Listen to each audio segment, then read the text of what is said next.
3, 2, 1, live. It's live. Hey, Internet friend, this is Magic Brad, SynergyCafe Online, and we are going to be doing some talk about a thing called flight formula with a friend of mine that, coincidentally enough, another person that lives here in the Asheville area, and her name is Asher Leigh.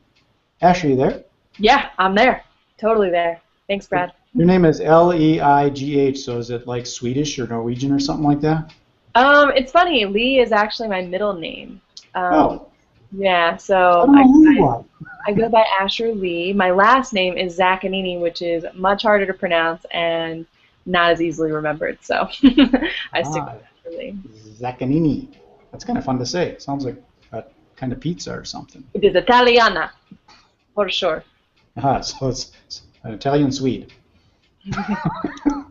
Something like that. Okay. Well, the way I start this off is I just ask basically 5 questions of who, what, where, when, how, and why. And the first one is, who are you? And we've already learned a little bit is that you got 3 names, just like most people. So I have 3 names. Who's Asher?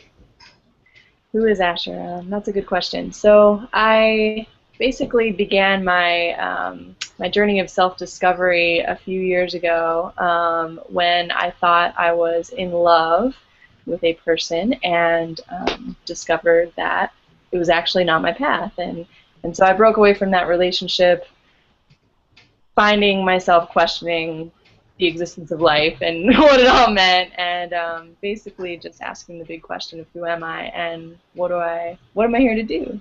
What am I supposed to be doing? That's the next question. It's like what? What is it that you do? Sweet.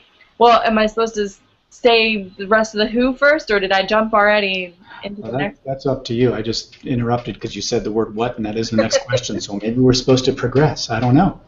Okay. Well, I'll finish up the who by saying that I'm an artist and I'm a singer, and I'm a change maker and a coach. And so those are the things that I'm passionate about, and I really, like, when I say I'm passionate about them, like, I can't stop doing those things all day long. So I've stopped trying to stop doing them, and I just do them now. Interesting. You've stopped trying to stop. That's right. I have. So that is the what then? You're a musician and an artist and a coach and a change maker. I like that. Yeah. So that's sort of the what you do. Do you mix those together? Is there a little bit of art in your coaching and music in your change making?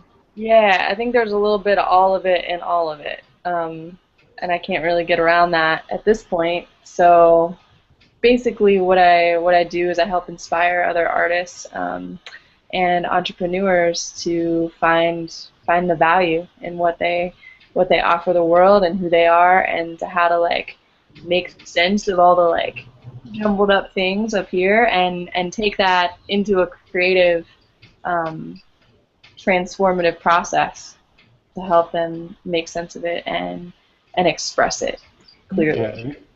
Well, the next question then is where? Where do you do this? Do you have a studio, or do you work out of your home? All over. All over. So I do it on the streets. I do it in my house. I do it online. I do it everywhere I can. So you're like a self-improvement busker on the street, That's right? exactly what I am. Thank you. I can change your life. Acknowledge me for that part of what I do. That is exactly. You know how much I am a self-improvement busker? You're the first person, Brad, who has ever called me out into that identity. But let me tell you how much I am a self-improvement busker.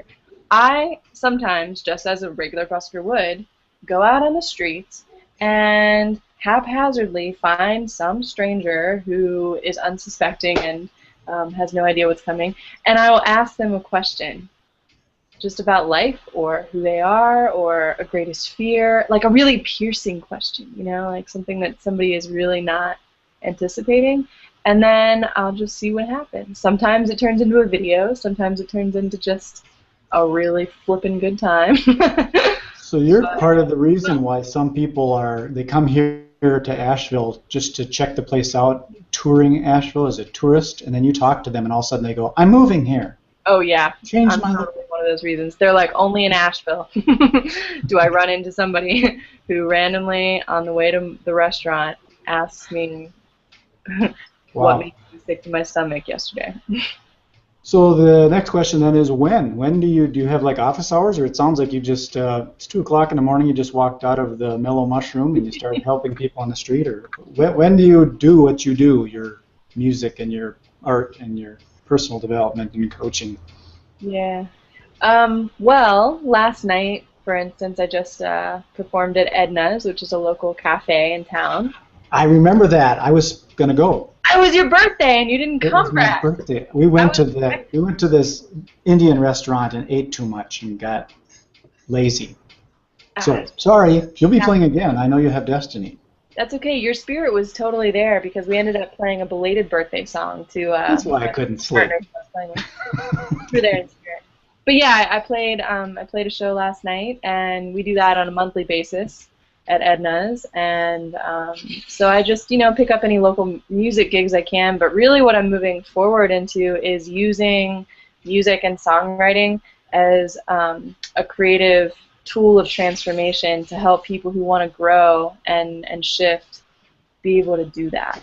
So I love using the tools of creative expression to help people shift their energy and to inspire movement and change. Okay, that even lends into the next question of and we can do that anytime you want. We can do that right now if you want. That's the when part. So how do you do that then? Like I think we initially talked about, how do you blend those things together? I mean, if someone says, I've got this problem and I want to be personally developed and I want you to make a change in my life, and then you hand me a guitar. You could do it that way, or I could ask someone who has never before tried anything like songwriting or drawing or writing or journaling to do such things in a focused way, including what they're feeling and what they're experiencing and what they would like to be experiencing. And that's pretty cool. Where the shift happens. It's pretty cool, yeah. It's interesting because I was just talking to my wife about a thing like that where my mind is always logically working. Yeah. And should I do this? And you start weighing out the benefits and is there enough profit margin and logic? And it doesn't got nothing to do with logic sometimes. It's more like go out in the woods and dig a hole and bury a pine cone and then something happens. Yeah, that's exactly right. I mean, I don't know how much time you have, Brad, but we could try it out right here if you'd like. I like to keep these videos just down to about half an hour so that people don't spend their whole life doing that. But I'll ask the last question. We're only 8 minutes into it, so let me ask the last question, and then we will turn the tables and do that. Sure. The last question is, why do you do what you do? Why aren't you like a waitress or something?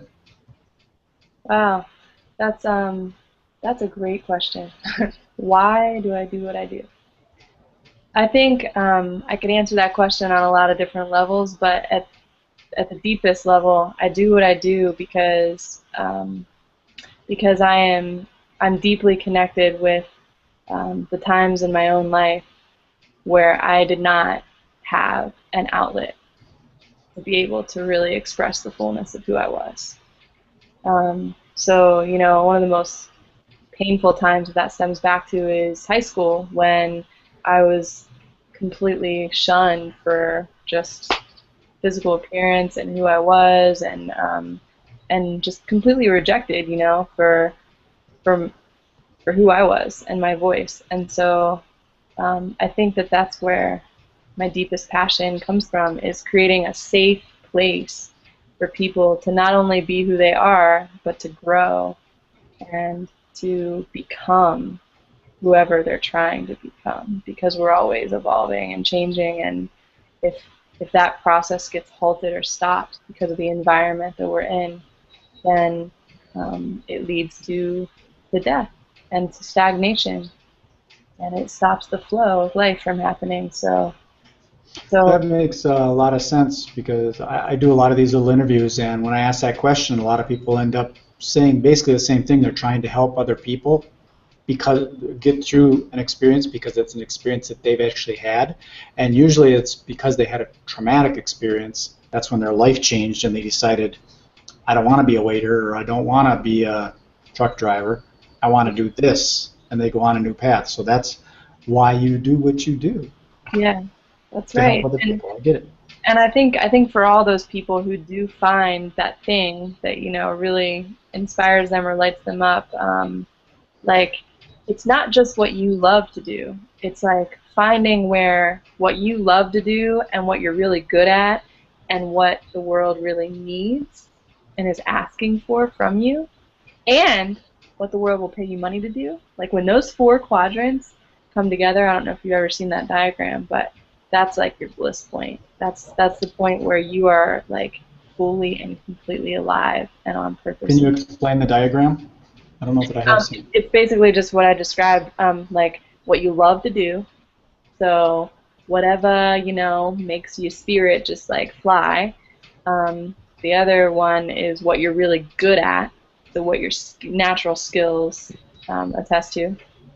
And then the third is what the world needs specifically from you. And then the fourth is what the world will pay you to do. Got it. So if you can find where all four of those meet, you can just Google bliss zone and it'll come up with this diagram. But Bliss zone? the bliss zone. Cool. Is that something you come up with, the bliss zone, or is that? I think so. That's where music and transformation and business and spirituality, like where all of those things meet for me. That's my bliss zone.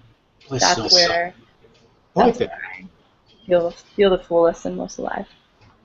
Okay, well now we're 3:11, 3 minutes and 11 seconds, or 11 minutes into it. So yeah, if you want to do what you do, and you're gonna make me cry. Sure. Can we do that right now? I don't know. Maybe. Oh my gosh, that would be. I've never cried internationally before. I barely do it by myself, except for if I see a movie or something where somebody touches my heart. But I'm way in my head, so it's really hard to make me cry. I have to ask you though, are you willing to get out of your head right now? I'm willing. Able is another story. Okay. Well, you don't worry about the able part. If you're willing, then that's pretty much the only key. Got my hands on my heart. Are you willing to be vulnerable? Yes. In front of people. Okay, cool. Well, Brad, what's a challenge that you're going through in your life right now? Oh, my first inclination is to say I don't know. Challenge. Getting one of my websites up right now. It's a kind of energetic block between me and the person that's doing it. Yeah. I'm not sure what it is. Interesting. So you're doing it with another person? Outsourcing to another person. I think the challenge that I'm having, not just now, but often, is communication. Getting what's in my head to go out of my mouth and into someone's ears the way that I have it in my head. Huh, interesting. Well, so why do you think that the communication is being blocked? Because what's in my head and what I see, the results out of the end, isn't the same. It's kind of like if my head says, I want to plant an apple tree, and then the tree grows up, and it's like an evergreen. Huh. I go, how come? How did that happen? So I'm obviously not communicating the right way. Huh. Interesting. Well, what do you feel like the other person needs to hear in order to really like deliver the kind of results you want? What do I think they need to hear? What do you think they need to hear in order to feel whole and complete themselves? I guess it's in my head. So just a clear expression of what you want. Yep. Clear. I need to be able to get I don't have the visuals not in my head, but okay. Like a quick example is I had a page up that didn't have the capture form on it. Uh-huh. And I wanted the capture form on it, and it wasn't on there. So I had to reiterate it again and again, and finally it did get on there. So I was wondering how I didn't communicate it proper. Sometimes I think that my communication is vague. Mm-hmm.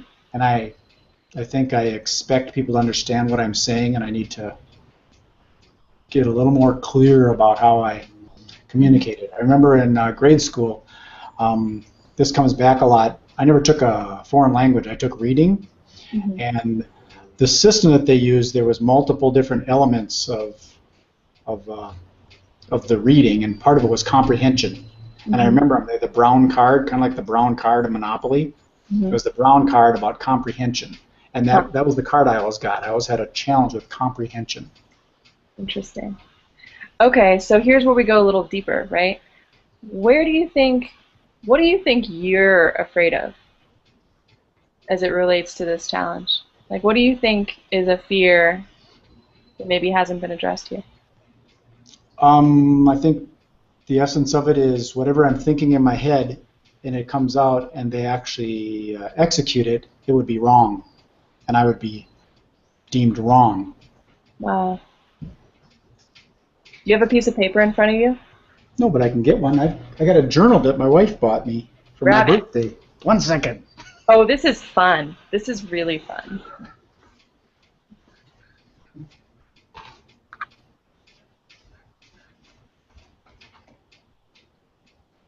I had to take out my earbuds so that I could. Uh-oh. Okay, should I get a Kleenex? I don't know. That's up to you. Nah, I just threw my shirt. Okay, I have something to write with.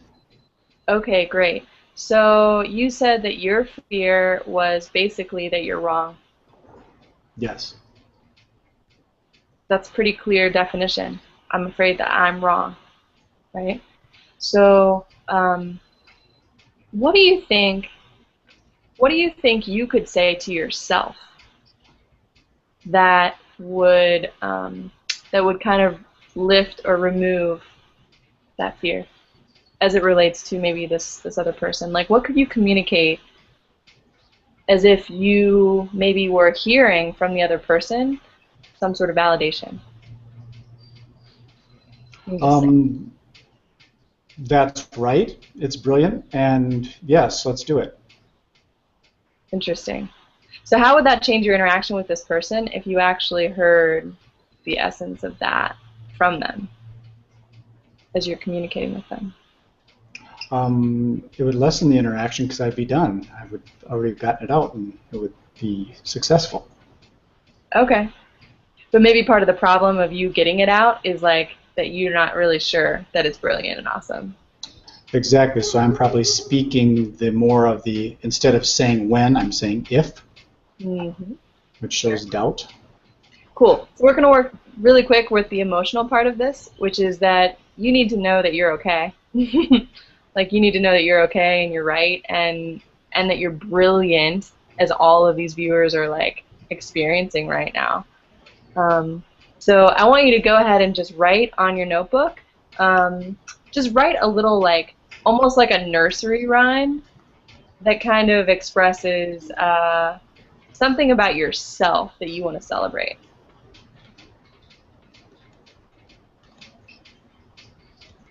Okay, it's what an I am thing. Sure. And I know you're a colorful personality, so make sure you throw some of that in there too.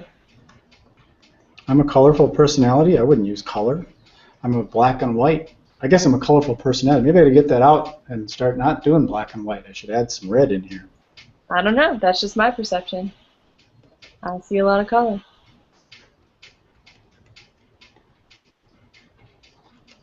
And I'll do a dance for everybody while they're waiting. How long am I supposed to do this nursery rhyme? You know, just a couple lines. Just a couple lines of something that you feel good when you read back to yourself.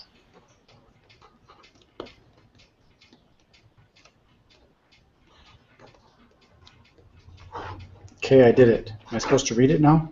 Okay, wonderful. So go ahead and read it. To everybody? To everybody. This is the vulnerability piece, Brad. Oh, okay. I can always delete the video. I'm not vulnerable. No one's going to see it. I'm in control. Okay, it says, I am okay, you are okay, I am colorful and wonderful, and lived happily ever after. Nice. All right, so here's the little deeper part, okay? I hope you're not embarrassed. I think you're a public person. I'm gonna ask you to sing it, actually. Oh, great. And I'll sing it with you if you'd like, but yeah, just go ahead and You know the lyrics? put a melody to it. I'll chime in. Okay, here's the lyrics. It's I am okay, you're okay, I am colorful and wonderful, and living happily ever after. 1, Okay. 2. 1, 2, 3. I am okay and you are okay. I am colorful and wonderful and living happily ever after. Don't.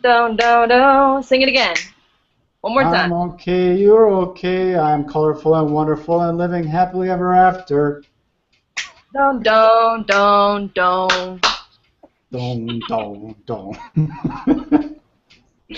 So how do you feel after completing this exercise? I feel good. Now my wife's going to ask me to go dancing or something. Yeah, it's probably going to unlock 10 other fears that you have about your life, right? Or your expression. So that's kind of what happens. I even circled it, so now it's circled in my journal. This is good. Yeah. So because we just did that, you inherently, like, it's not even a question, you totally shifted something by going through that process with the example that you just talked about with your web and your communication, because that's what brought it up. Is that example? I feel it, and we're almost done with this little half-hour thing, and I've had an incredible session with Asher Leigh. Yeah. Asher Leigh, I don't remember the last name. Asher Leigh is just fine. Exactly. Well, that was really cool. So you, in that short amount of time, were able to pull that stuff out to that little questioning. And ironically, those are the same kind of questioning that I do with this program. Who, what, where, when, how, why. Yeah. A friend of mine once said, when you put one of those words in front of any sentence, that draws information out, which is exactly what you did. Right. Wonderful. Well, we can stay on a little bit longer, but I'm going to sign this thing off and thank everybody for showing up. So thank everybody for watching this video. This is Magic Red with Synergy Cafe, and I'm here with the wonderful and therapeutic Asher Leigh.